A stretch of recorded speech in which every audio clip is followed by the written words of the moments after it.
address the council. Now, just in terms of the address to the council, the open forums operate under particular guidelines, and I just thought I'd be quite clear about those.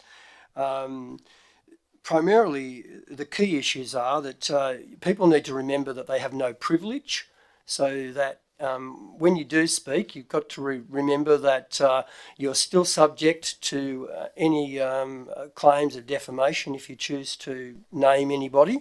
So I just thought it'd be clear. Sometimes people get a bit confused. They think they're in Parliament and they don't have the same protection as parliamentarians.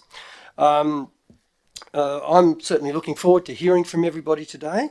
There's no written material to be submitted during the open forum session. You have 3 minutes to speak, and the open forum session runs for 30 minutes. I think that's probably all I need to say in relation to that. So we might start now. The other thing that you need to be aware of is that I've determined that we should make the council meetings available to the public, and we'll be putting these meetings up onto the council's website. This is our trial today. At the next meeting, we'll be looking to actually stream them live so that people will be in their homes, will be able to sit and watch the council meeting. And that should be riveting for everybody. And I'm looking forward to the ratings. So I'd like to begin by asking Lawrence Byron to address the meeting for 3 minutes. Lawrence is going to talk to us today about some stormwater system in the village. Hi everyone, Mr. Sykes, how are you? I'm well, thanks. Haven't been through a merger process myself. An important part of that is the due diligence process is identifying unidentified costs and liabilities. I've tried to communicate with council about this, but I see large areas of the council stormwater system as being dysfunctional. I'm not talking about curb and guttering issues, but Governor Guy's a very steep place. There's lots of areas where the water flow is poorly managed, and even basic drain management. I've seen at least 50 drain that are blocked by soil. This then carries silt into the stormwater system, and it does damage to the road. This then creates a cost and liability to maintaining the roads. It creates a risk to pedestrians in the street, and it also potentially creates private property damage. I also think potentially with that silt being built up around drains is flowing into Molly's Creek. There's a heavy siltation from all the drains in Molly's Creek, which I think is creating pollution in Molly's Creek. Then I'll just talk about, I've got a particular issue in my own street. I've been trying to resolve this since January. I feel like I'm not getting any cooperation from council. I've always tried to be friendly about this. It affects my neighbour uphill, who is an elderly lady. It affects me, and it affects people downhill.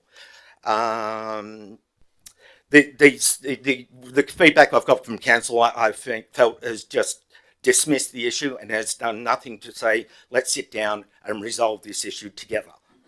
Now, also recent activity in my downhill neighbour has exacerbated the problem. And even this morning I offered a solution to the problem. My solution wasn't perfect, but it was then say, no, that solution's not perfect. No other options were then taken further to say, I like your idea.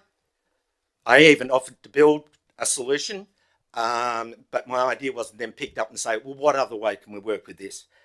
The other issue, I lodged a code of conduct complaint, and I haven't heard anything back about that. All right. Thank you. Thank you very much.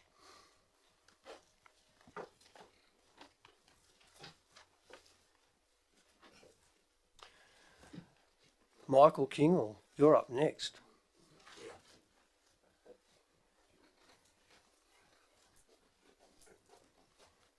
Thank you. I'd just like to talk briefly on the rate rise, what was put in place to fund the main street upgrade. A lot of people don't realise how it impacts on the rural ratepayers. My family operation paid over $4,000 in one hit with the rate increase. By the end of the 10 years, we will have paid $50,000 towards that main street. Now, there's no rate increase on the TID. People in town here are only paying it on their rates, which about 75% of them pay $318. So $50 a year would be more than sufficient to cover that. Over the 10 years, a residence in town would pay $500, even if we throw another $100 in, $600 over the 10 years towards that main street upgrade, where my family operation with 3 households on our property will pay in excess of $17,000. Now, $17,000 to $600, there's a big difference. I don't think it's very fair the way it was worked out. I've been told that it can't be changed for 4 years, but it needs to be changed because I don't see why 60 k's from town we're paying $17,000 over the 10 years towards the main street, where someone with a shop or with a residence in town's paying $600 to $1,000 over that 10 years.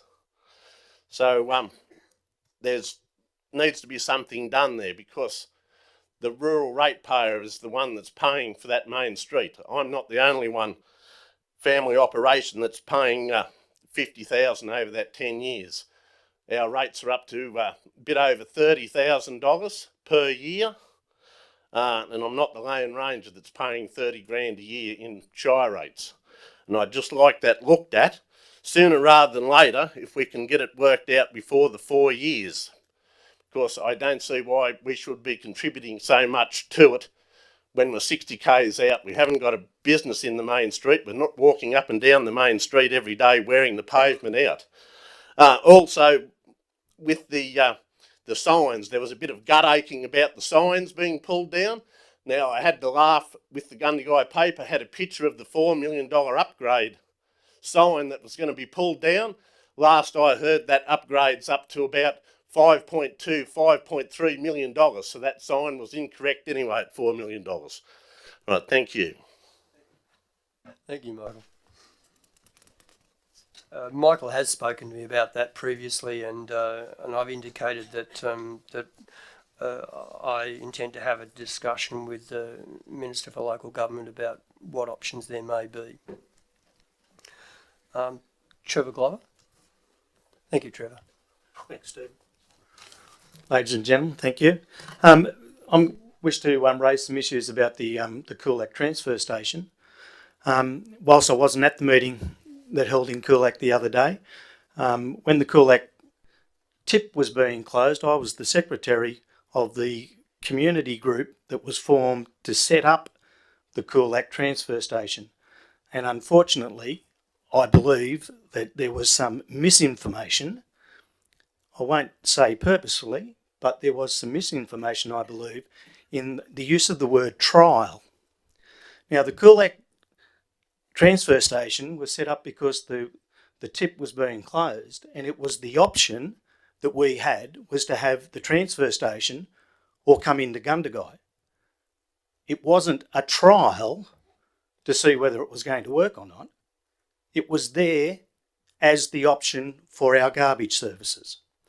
Now, we're also charged $56 in our rates, and yet talking to Mr. Ewing only 15 minutes ago, there's a $35,000 overrun on the budget for the 4 transfer stations.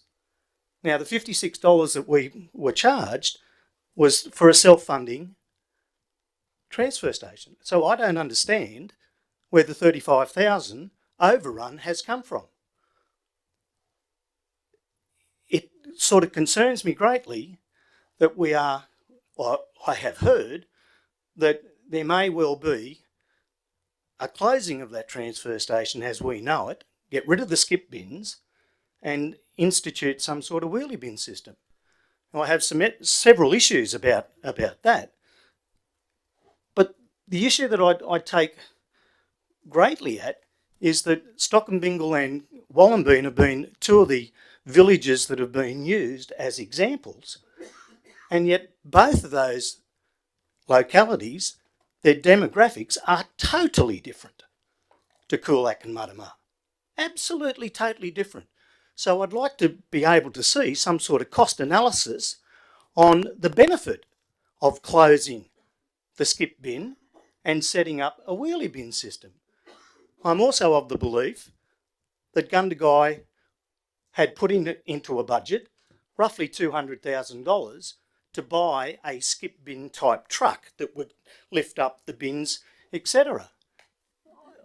I have heard that there is a possibility that that'll go out the window and we'll end up buying 2 more side bin type trucks as for wheelie bins. I really don't understand how that is of benefit to the Muddamar and Coolac communities. Now, I can't speak for Tumbalong and I can't speak for Nangus. In the $35,000 overrun, I haven't been able to find out what the costings are for each of those 4 transfer stations. So which transfer station is costing the most? Because when Coolac came online, it was not going to cost a great deal because Coolac's on the way to Bald Hill. So I don't quite understand where all of a sudden this $35,000 overrun has happened, which is now leading into discussions about, well, maybe we've got to find a new system to work out. Well, maybe we need to find out what the $35,000 comprises of. I have some issues in relation also that farmers produce a different type of waste than your general person in a town or a village. And the skip bin system is one way to handle that waste fairly efficiently. I'm also a bit concerned about the number of aged people that we have in those Muddamar and Coolac area. And if we start changing the system around, I'm just wondering how they will be able to handle that. Trevor, 1 more minute. 1 more minute? It's not often for me to struggle for 1 more minute. That was an extension. Oh, thank you. Thank you. I'm glad to hear that. I wouldn't want you to feel as though you'd missed out somehow. No. The other aspect, and I think I might have mentioned this, was Gabarralong and Adjinbilly, that if the word trial wanted to be used for Coolac, it was when it was going to be successful and the workings of the station were set so it was successful, then Gabarralong and Adjinbilly would have been brought online with a transfer station. Now, all of those meetings that we had with Glenmore, I've pretty well tried to encapsulate for you people the feeling behind and the reason behind the Coolac station. So to hear that it was a trial and to hear that it's 35,000, the 4 of them are 35,000 overrun, I have some big questions about that because my rates went up to make it a viable service. Thank you, Trevor. Just quickly in response, I've got a long history in waste management, and I had heard about these particular issues, and we've taken a position that we're still going to be reviewing those very issues that you've raised, and nothing will be changed in this, certainly during my period as an administrator. Okay, thank you, Stephen.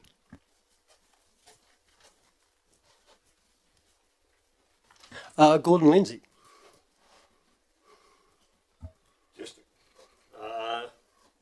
Just a couple of quick ones, Stephen. Thank you, Gordon. One to Ken, the Shire emblem from here. Ken, you took it away. Where is it? Question. In COOTAMUNDRA?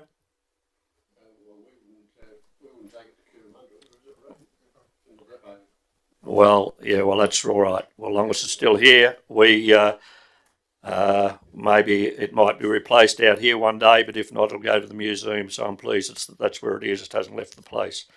The other one, Stephen, is the question on the education business employer meeting tonight. It's been cancelled, is that correct?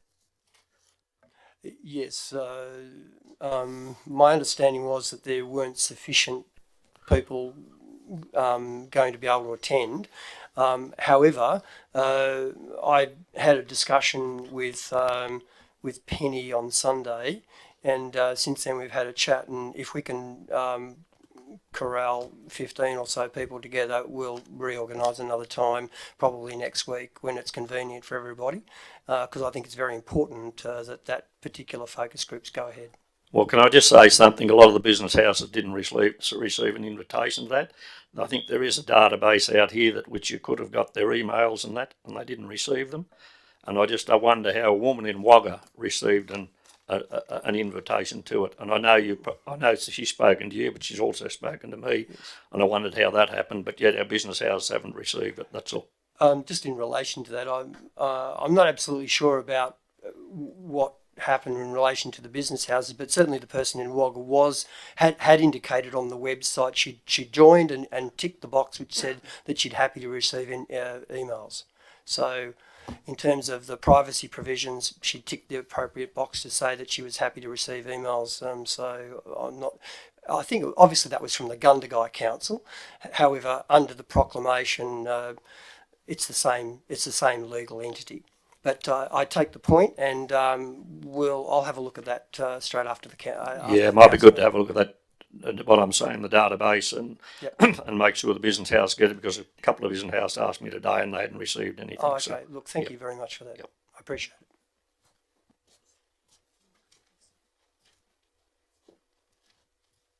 it. Lee Bowden. I thought that name looks familiar.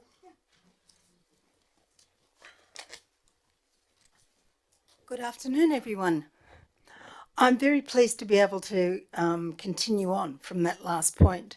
I want to thank Council for organising the community listening sessions.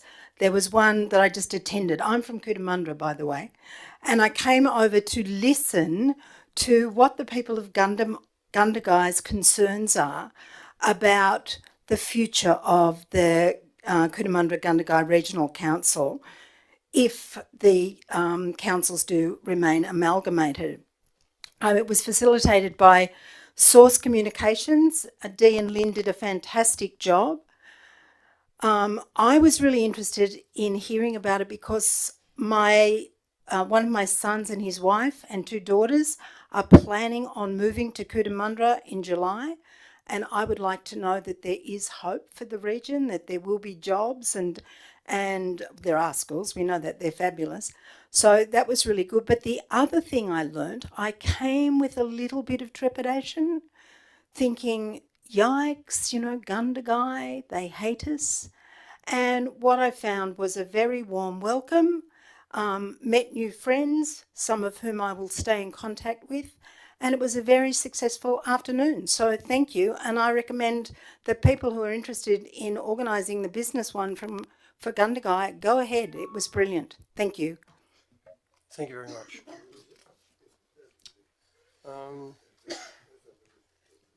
Pip McAllister. Thank you, Pip.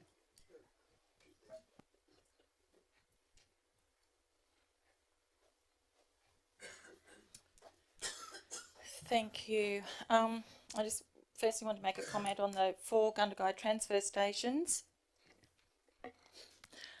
With Trevor, I understand that they were self-funding and that was not a problem for the original Gundagai Council. I want to comment on the state of the Morleys Creek. Again, nothing continues to be done in relation to the clean-up of Morleys Creek since the last flood. I've been asking for 6 months. I've been told that it's the responsibility of State Water and New South Wales Fisheries. I've checked that myself. I explained at the last meeting that that is not true. It is indeed the responsibility of the council. Had it been the responsibility of Gundagai Council had a can-do attitude and the issue would have been addressed. I would like the rubbish cleaned up out of Morleys Creek, please. Maloney's report, I'd like to ask when it will be released to the public, please. Gundagai's report took 2 months. This report for Cootamundra, given that Cootamundra has such a large number of infrastructure issues, appears to be taking closer to 6 months, and I'd like to know when it will be released, please, to the public, and that would include in its entirety. The question about the crest has been asked, but I would ask that it be taken to the museum instead of being kept in the depot at the moment, and also our other Gundagai signs, particularly relating to the ovals. They're not the property of Cootamundra at all, and I would like to think that they would be returned to where they need to go sooner rather than later. I don't believe that Cootamundra-Gundagai Regional Council should have their name on the soon-to-be unveiled Yarri statue. I think that is a serious error of judgment. It was nothing to do with Cootamundra, still is nothing to do with Cootamundra, and the Gundagai Council is not even being acknowledged for their work in getting that initiative underway.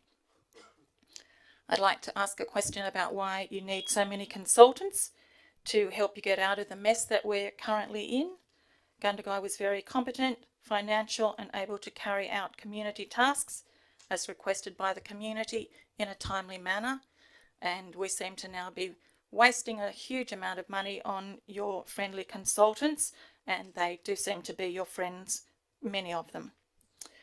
Communication is an issue for people. I've had lots of people ringing me and sending me emails as concerning the fact that the new council does not communicate, does not answer any questions that they are asked. So I would like to say supposedly that you are having a new way of doing things and you are going to respond to people's questions, but that certainly has not happened. I'd like you to address those matters, please. Thank you very much. And finally, Rod Chalmers.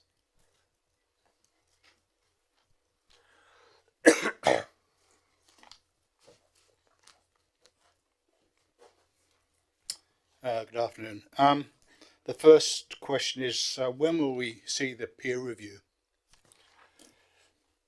As you're aware, the draft budget is here tonight, and that includes the reviewing of bringing the two accounts together. So we're anticipating that within about 2 weeks. Okay, and it will be released to everyone, but It'll be released to everyone, of course. the other is an item 8 in the agenda goes to the fees for councillors. Yes. And the second part of that is about the pro rata payment to the Deputy Mayor, acting on behalf of the Mayor. And I think it's a bit unfair with the increased size of the local government area, and every likelihood that there's going to be items on in Gundagai and on in Cootamundra at the same time, which obviously the Mayor won't be able to get to. He just can't be in two places at the same time. So the Deputy Mayor will pick up that ball and run with it. But to say that you're only going to recompense him if he does a week at a time, I think is being unfair, and it's not addressing the realities of what will happen with the new local government area.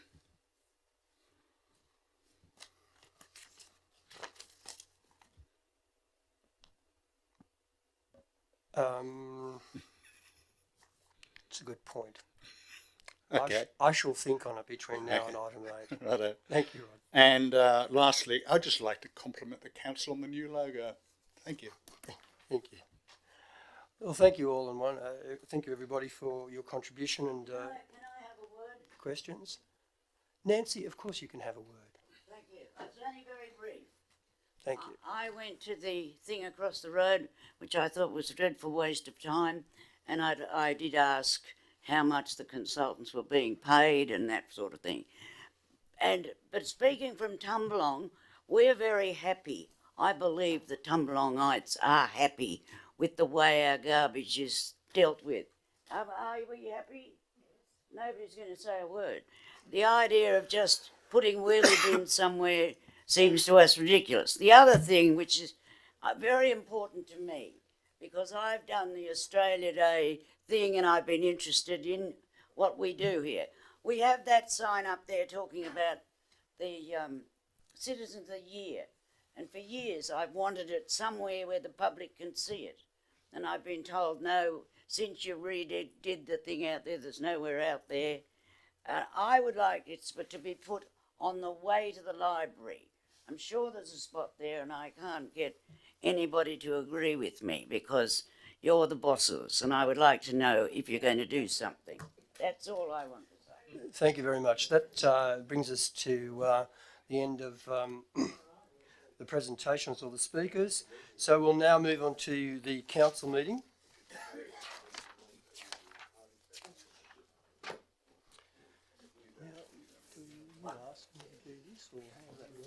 I just say it? Oh, okay. Right. Under the new Local Government Act, there's. I'm sorry, Nancy. We've now moved into the council meeting. Allowed at the listening meeting, which seemed to be a talk fest. Wasn't allowed.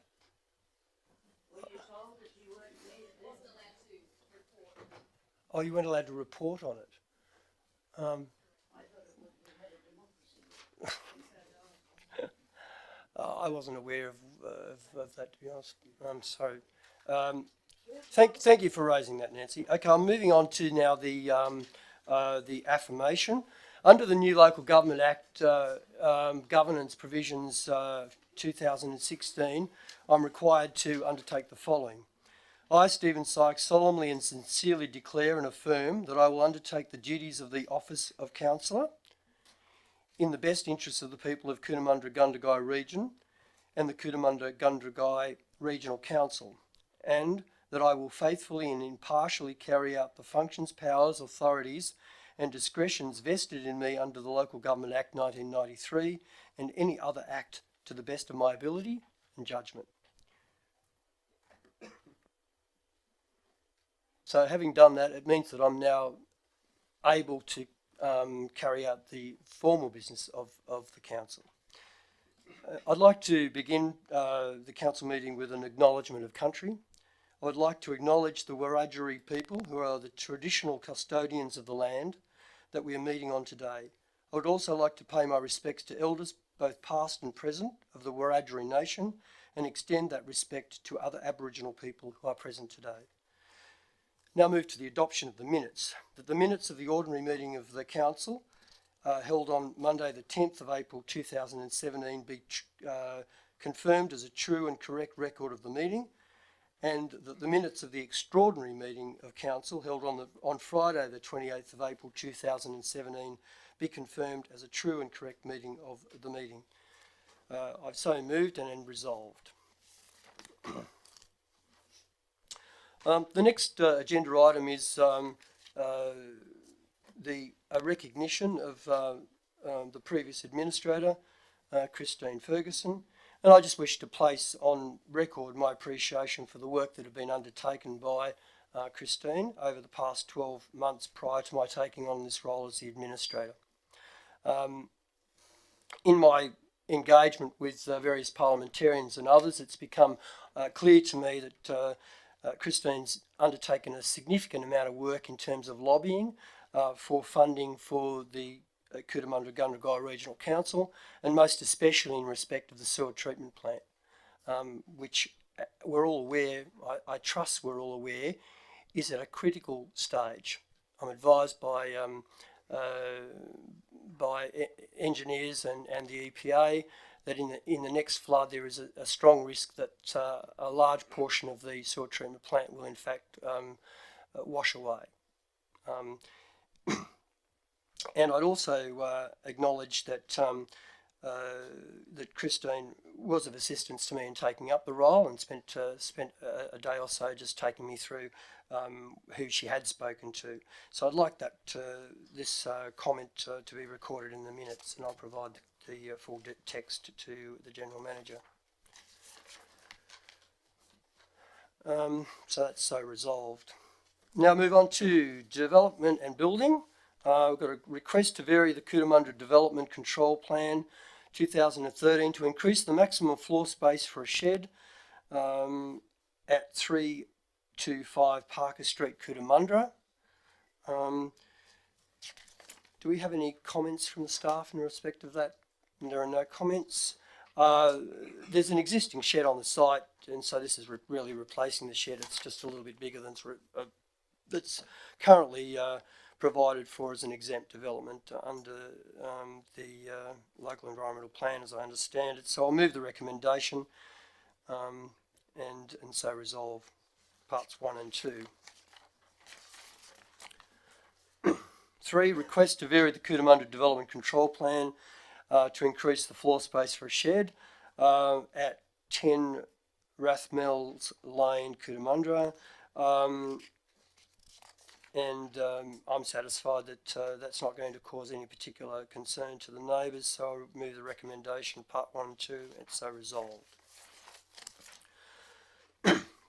4 is an application for events at the COOTAMUNDRA Showground, and it's the Showground Users Group.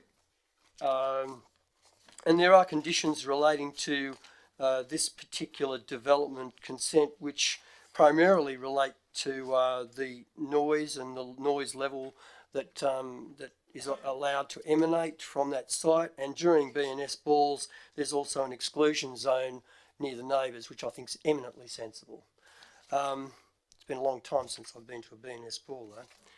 So I'm happy with the conditions of consent 1 to 10, and I move the consent as printed, and it's so resolved. That brings us to the March quarterly budget review. How are we looking to deal with this? First, you're going to have the recommendation to accept the late report. Oh, yes, of course. So just a procedural matter, the report, and there are copies available of the quarterly review. I spent some time going through the quarterly review with the LRC and the IAG. I keep wanting to call it the IGA, but it's not this, it's a different thing. We went through that and provided that to the advisory committee for a week. We got some emails, and thank you very much for those emails, where we're clarifying a few things. So what happens now is that because it's a late report, I need to resolve that we accept the late report, and I so resolve that way. Are we going to go through it? Yep. Yep. That's really just the... Yep. Right. Now, in respect of the budget, this is the first time that the budgets of the former organisations have been brought together in such a way,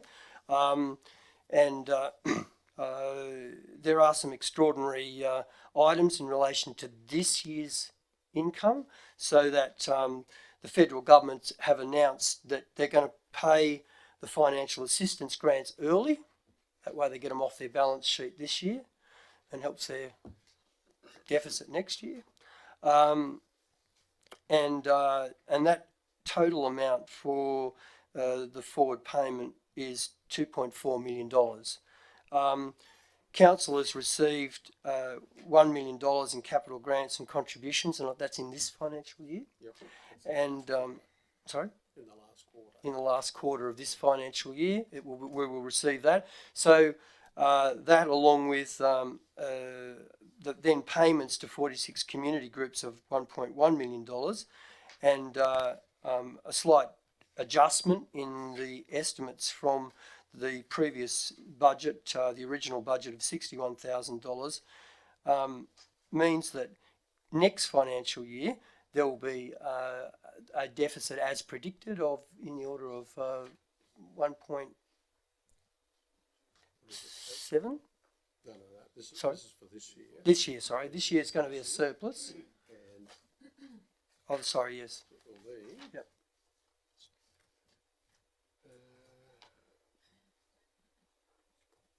For this year, there's a projected budget deficit. This is without the $10 million from the government. There's a predicted deficit of $790,000. Is that correct, Kate? Yeah, before. Yeah, okay. Yeah. And that's actually slightly better than the December quarterly budget review. okay. So that's the quarterly. So the quarterly budget review basically looks at the original budget, sees what the differences are, and then reports on the extraordinary differences to see whether or not we're on track in terms of the overall budget direction. And the advice is that we're on track. We're probably a little bit better. Is that correct? Yep. Okay. On that basis, the recommendation is that the March 2017 quarterly budget review be accepted, and that the recommended budget change listed in the attached report be adopted, and so moved and resolved.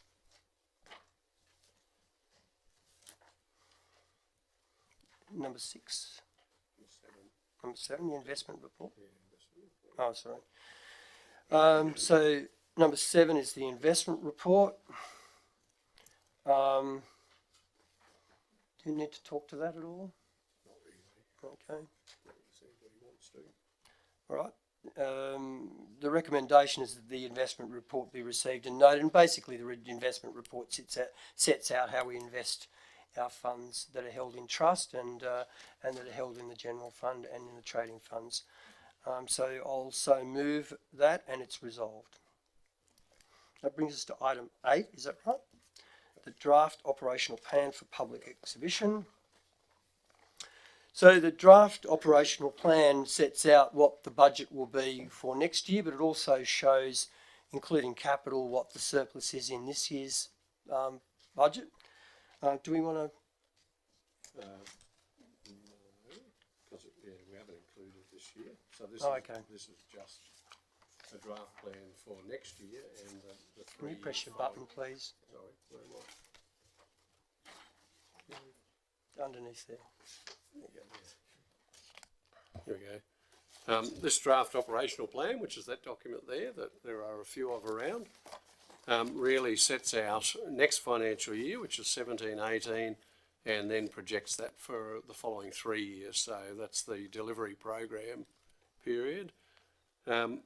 It's fairly straightforward.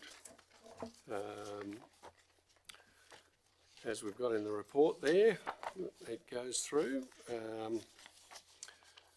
The important thing to note is that the net operating result for that year is about $5.675 million in deficit, but part of that is the 2.4 million that was mentioned earlier, which is the FAGS funding. So effectively what happens is that FAGS funding arrives at council before the start of next financial year, goes into a reserve and then comes out and is spent over the next financial year. So on paper, it makes for a fairly large deficit. There's also merger implementation funds of $1.49 million, which are in the same situation in that they've been paid to council this financial year, but they're expended next financial year. So the end result of the ongoing budget, without those unusual variations, is a deficit of about $1.76 million next year. That's the budgeted deficit. There will be probably a few changes to that in the next month as we go through, but that is essentially about what was predicted at the time of the merger, that the two councils both had deficit budgets, and the end result of combining the two would be a deficit somewhere around $2 million. So it's just a bit better than $2 million. The important thing to note when you look at the document is, or it's a bit difficult at the moment because of the additional funding that's come in because of the merger. So there's some of it is capital funding, some of it is non-capital funding. So some of it appears as expenditure, some of it doesn't. So the budget's a bit hard to follow, but over a 10-year period, the trajectory of the deficit is downwards. And that's really the bottom line. What this budget does essentially is takes the long-term financial planning of the two previous councils, joins it together into a single council and continues on the same trajectory as those two previous councils. The task for the new council, which is elected in September, will be to take a look at that and decide which of those trajectories in relation to individual items should be kept and which need to be dealt with in order to reduce that deficit. So the deficit is reducing anyway, but it needs to reduce faster, and that'll be the councillor's role to determine which areas need to be dealt with to do that. So it is what it is. It goes out on public exhibition. It will be available for anybody to look at on our website, and there'll be copies in the offices and the libraries. And we invite anybody who wants to go through the document and put in a submission. The submissions will be open until, I think it's the 26th of June. So any time during that period, you can write a submission and have a say about any part of the budget, anything you like or don't like, or anything where you consider that the council should be operating differently or taking a different trajectory with its funding. But as I said, it's important to note that what we've done with this is based it on the two previous councils. So if a previous council said we are intending to do something in the year 2017-18, we've included that, and we've included it based on those original figures, which, you know, may or may not be subject to review. Thank you, Ken. And of course, it also includes the requirement under the proclamation that that the staff are protected at the COOTAMUNDRA office for 3 years. No, at the Gundagai office. At the Gundagai Gundagai Council. Yeah. So the way the legislation works is that because Gundagai was under 5,000 people, the number of staff that were employed on the day of the merger need to be employed forevermore. So on the day of the merger, there were 53 full-time equivalents, and we need to keep 53 positions, and they need to be in Gundagai, working in and from Gundagai, and that goes on forever under the legislation. So in this budget, we have allowed for a slight increase in numbers of staff, but the same budgeted amount to cover that cost. And that works out because there are always comings and goings in staff, and whenever somebody leaves, they tend to leave at a slightly higher pay scale because they've been there for a while, and you put somebody new on and they come in at a lower pay scale. So effectively the budgeted amount for staffing is the same, but there will be a couple more staff overall. That's what the budget's saying.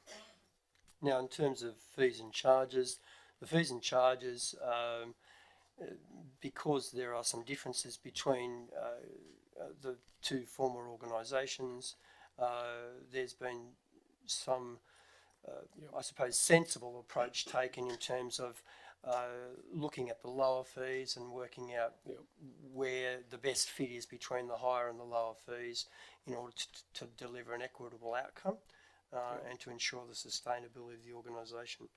But those fees and charges are obviously things that should be examined by the community, and certainly I would welcome feedback on those, because for some people that may be an issue, and if it is, we will obviously address it and review it. Just on the staff at Cootamundra, my understanding is that those positions are also protected. No, they're not protected at all. No. Okay. No, but for practical purposes, we've used the same budget, and we've got essentially the same number of staff, a couple of extras. Thank you. All right. On that basis, I'll move that the draft operational plan 2017-18 is put on public exhibition for 28 days for the period from today, Monday the 29th, to Monday the 26th of June. That following the exhibition period, a further report be brought to Council outlining any submissions received. It's so moved and resolved. Now move to item 9, which is fees for councillors.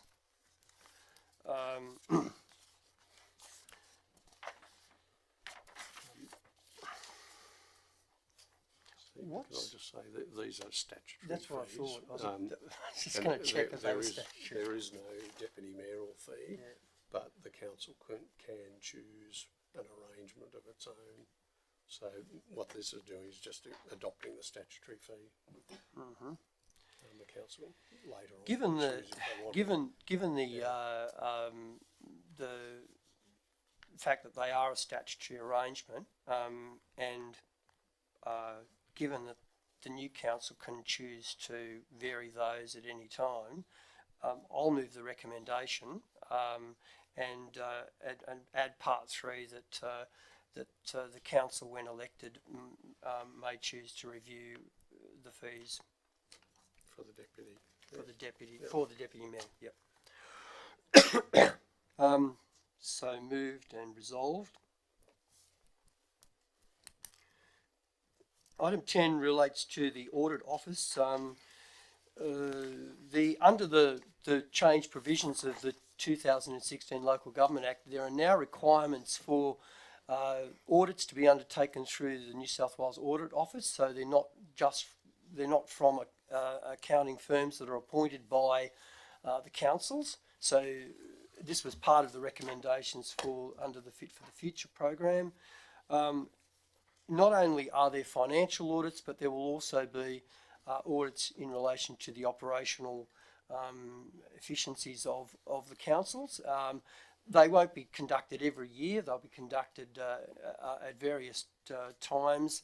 I understand that the Auditor's Office is looking to probably do 3 or 4 this next coming year, and because they've not done it before, so they're going to be learning. Now, one of the things under the new provisions is that councils are going to be required to continue to be efficient and effective, and if they're not, under the legislation, the Minister has the right to appoint a financial controller, which would effectively mean that a council would simply be, I suppose, an overseeing organisation. They would have no control over the budget. So it's very important that councils remain financially viable in order to avoid losing their financial control. So it's important. This is an important part of the change legislation. I'm just going to be noting that today. So resolved.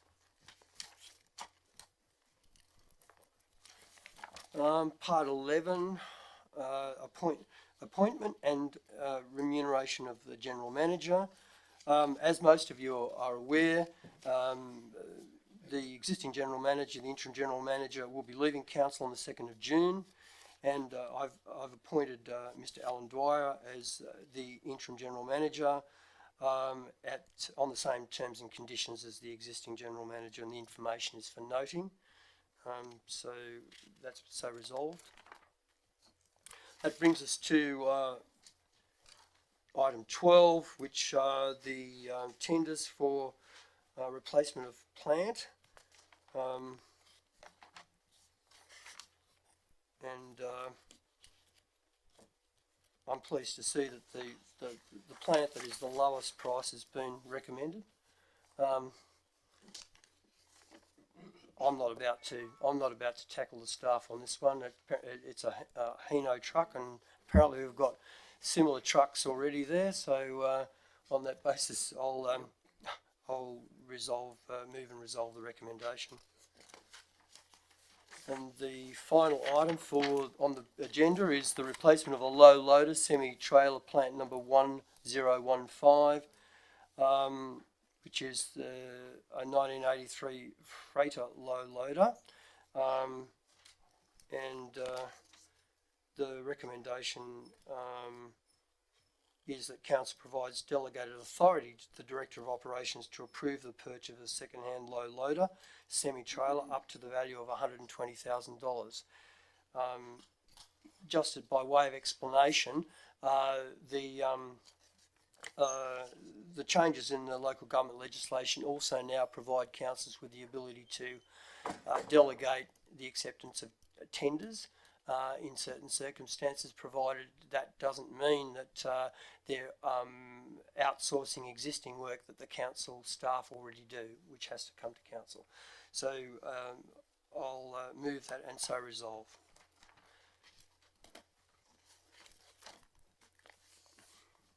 And the time being 4:51, I thank the staff for their excellent work on developing the draft operational budget, and I thank the public for their attendance, and I'm available if anyone wants to talk to me at any time.